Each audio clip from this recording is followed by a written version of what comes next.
Assalamualaikum warahmatullahi wabarakatuh. Shalom, salam sejahtera bagi kita semua. Om Swastiastu, Namo Buddhaya, salam kebajikan. Pertama-tama saya mengucapkan terima kasih kepada Ibu Hana Fadilah selaku dosen dari mata kuliah Analisis Laporan Keuangan dan Praktek STI Ekuitas dan kepada teman-teman mahasiswa semua sekalian. Izinkan saya, Ripka Enestiasi Manungkalit, perwakilan dari kelompok 1 dengan NPMB 00 2042 untuk memperkenalkan rekan saya yang bernama Giaska Nabila Witka dengan NPMB 00 2041, Alia Desnawati Suwarman dengan NPMB 00 2047, Alivia Yuliani dengan NPMB 00 2055, dan Amara Azahra Rahmawati dengan NPMB 00 2038. Kami akan memulai presentasi berikut ini dengan topik tingkat kesehatan bank. Sebelum kita membahas lebih lanjut mengenai tingkat kesehatan bank dengan metode risk-based bank rating, kita perlu mengetahui apa sih pengertian dari risk-based bank rating ini. RBBR atau Risk Based Bank Rating adalah sebuah metode penilaian tingkat pendekatan risiko baik secara individual ataupun konsolidasi. Hal ini merujuk pada aturan berdasarkan pasal 2 Peraturan Bank Indonesia Nomor 13 garis miring 1 garis miring PBI garis miring 2011.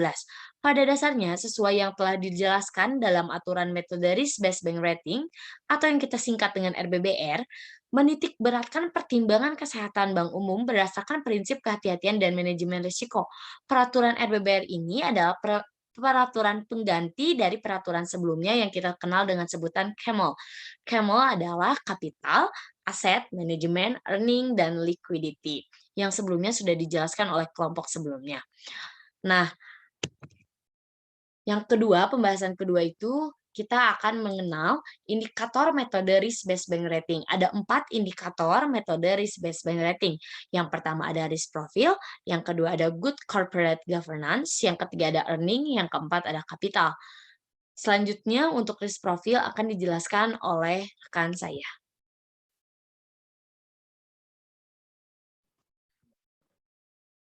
Untuk mengenai risk profile, menurut Peraturan Bank Indonesia Nomor 13 garis miring 1 garis miring PBI garis miring 2011, profil risiko merupakan penilaian terhadap risiko inherent dan kualitas penerapan manajemen risiko dalam operasional bank yang dilakukan terhadap 8 risiko, yaitu yang pertama ada risiko kredit, yang kedua ada risiko pasar, yang ketiga ada risiko likuiditas, yang keempat ada risiko operasional, yang kelima ada risiko hukum, yang keenam ada risiko strategik, yang ketujuh ada risiko kepatuhan, yang kedelapan ada risiko reputasi. Selanjutnya, di sini melalui risk profile ini kita akan menghitung menggunakan 2 rasio. Yang pertama ada rasio non-performing loan atau NPL dan rasio loan to deposit ratio atau LDR untuk mengukur risiko likuiditas. Yang pertama-tama kita akan menghitung risiko kredit menggunakan rasio non-performing loan atau NPL. Dengan menggunakan rumus, NPL sama dengan kredit bermasalah dibagi total kredit dikali 100%.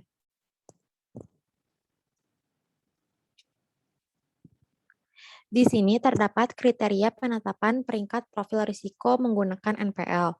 Peringkat pertama dinyatakan sehat, sangat sehat jika memiliki NPL kurang dari 2%. Peringkat 2 dikatakan sehat jika NPL lebih dari sama dengan 2% dan kurang dari 5%. Peringkat 3 dinyatakan cukup sehat jika NPL lebih dari sama dengan 5% dan kurang dari 8%. Peringkat 4 dinyatakan kurang sehat jika NPL lebih dari sama dengan 8% dan kurang dari 12%. Peringkat 5 dinyatakan tidak sehat jika NPL lebih dari sama dengan 12%.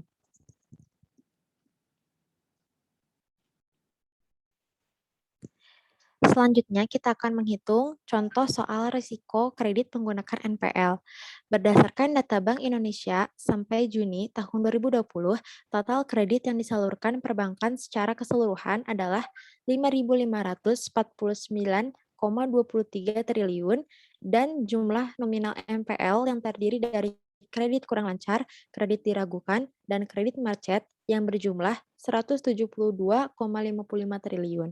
Dari data kredit perbankan di atas, kita dapat menghitung NPL sebagai berikut. Dengan menggunakan rumus yang telah diketahui, kita bisa langsung memasukkan angka-angka yang terdapat dari contoh soal tersebut ke dalam rumus yang telah kita ketahui. Dengan kita akan menghasilkan 3,1%. Dengan interpretasi, didapatkan angka NPL sebesar 3,1% yang artinya kondisi perbankan secara umum pada pertengahan tahun 2020 masih aman dan terkendali. Selanjutnya, kita akan menghitung risiko likuiditas menggunakan rasio loan to deposit ratio atau LDR dengan menggunakan rumus LDR sama dengan jumlah kredit yang diberikan dibagi dengan dana pihak ketiga dikali 100%.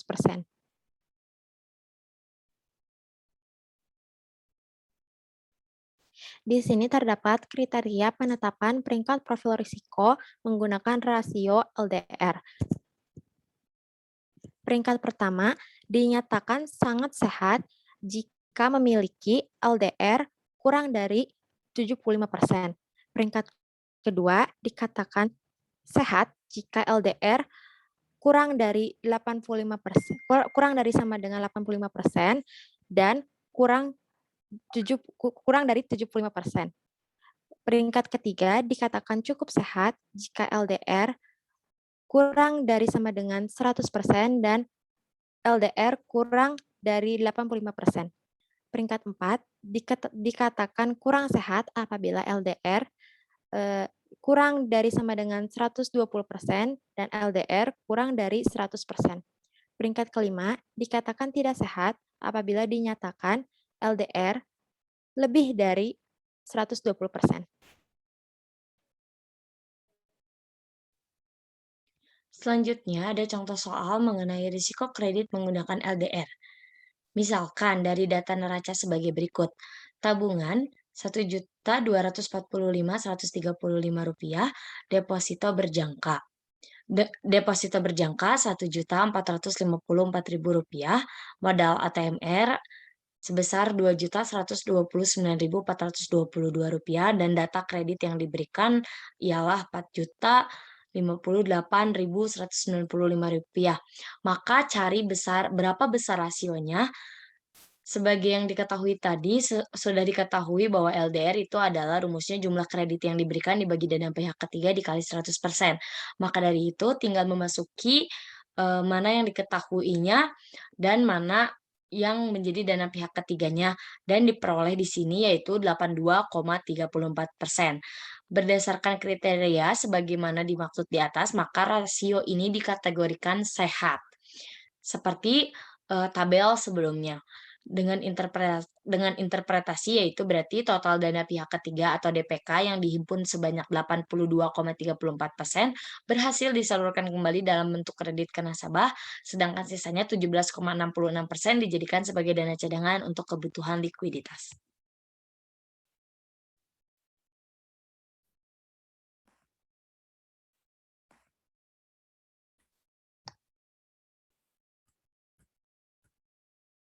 Good Corporate Governance atau GCG dengan menganalisis laporan Good Corporate Governance atau tata usaha berpedoman pada Peraturan Bank Indonesia Nomor 13 atau 1 atau PBI atau 2011 dengan mencari laporan tahunan yang dipublikasikan dan menetapkan penilaian yang dilakukan oleh bank berdasarkan sistem self-assessment. Di sini ada tabel nilai komposit. Peringkat pertama, nilai komposit kurang dari sama dengan 1,5 dinyatakan sangat baik. Peringkat komposit 2, nilai komposit kurang dari 2,5 dan lebih dari sama dengan 1,5 dinyatakan baik. Peringkat 3, nilai komposit kurang dari sama dengan 3,5 dan lebih dari sama dengan 2,5 dinyatakan kurang baik. Peringkat keempat, nilai komposit kurang dari sama dengan 4,5 dan lebih dari sama dengan 3,5 dinyatakan tidak baik.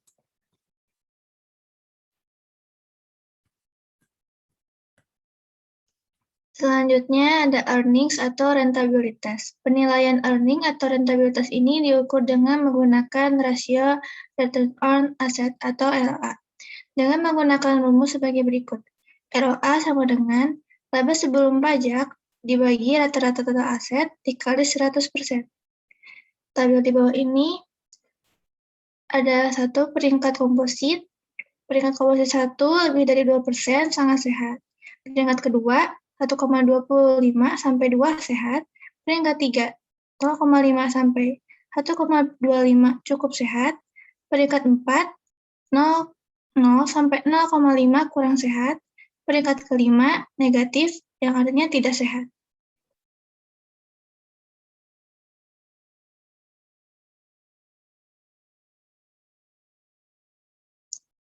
Lalu ada contoh soal. Diketahui pada tabel berikut, EBIT atau laporan laba bunga sebelum pajak 2009 ada 5.500, 2010 ada 7.000, total asetnya 98.000 di 2009, 110.000 di 2010. ROA 2009 5.500 dibagi 98.000 dikali 100 sama dengan 5,61%. 2010 ROA-nya sama dengan 7.000 dibagi 110.000 dikali 100 sama dengan 6,36%. Interpretasinya, pada tahun 2010 kinerja keuangan semakin rentabel, artinya kemampuan aset untuk menghasilkan laba sebesar 6,36% dibandingkan tahun 2009 yang hanya 5,61%.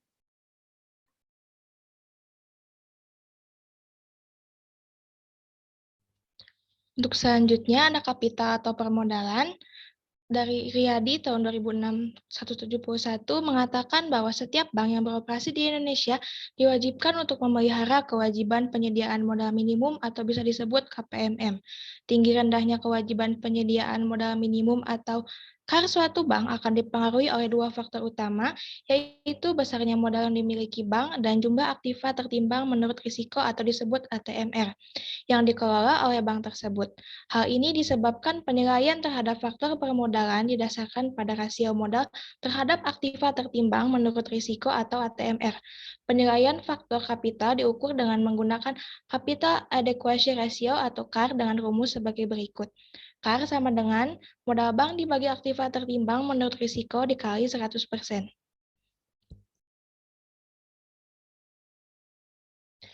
Kriteria penetapan peringkat profil risiko atau CAR. Peringkat komposit 1 memiliki bobot lebih dari 12% dinyatakan sangat sehat. Untuk peringkat komposit 2, jika bobot bernilai 9-12% dinyatakan sehat. Peringkat komposit 3 berbobot 8-9% di keterangannya cukup sehat. Peringkat komposit 4 dengan bobot 6-8% dinyatakan kurang sehat. Dan peringkat komposit 5 dengan bobot kurang dari 6% dinyatakan tidak sehat.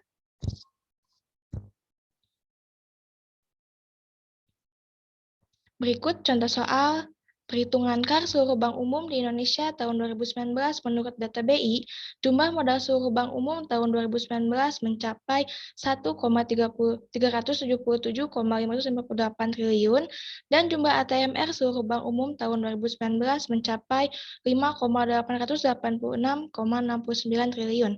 Maka perhitungan KAR adalah sebagai berikut. Yang sudah diketahui angkanya, lalu dikali 100% menghasilkan 23,4%. Dengan interpretasi, hasil perhitungan di atas menunjukkan hasil positif, di mana semakin besar angka persentasenya, maka semakin bagus kondisi keuangan perbankan tersebut. Apabila KAR di bawah 0% alias minus, maka kondisi bank tersebut sangat tidak liquid alias tidak sehat. Sekian dari kelompok kami. Wassalamualaikum warahmatullahi wabarakatuh.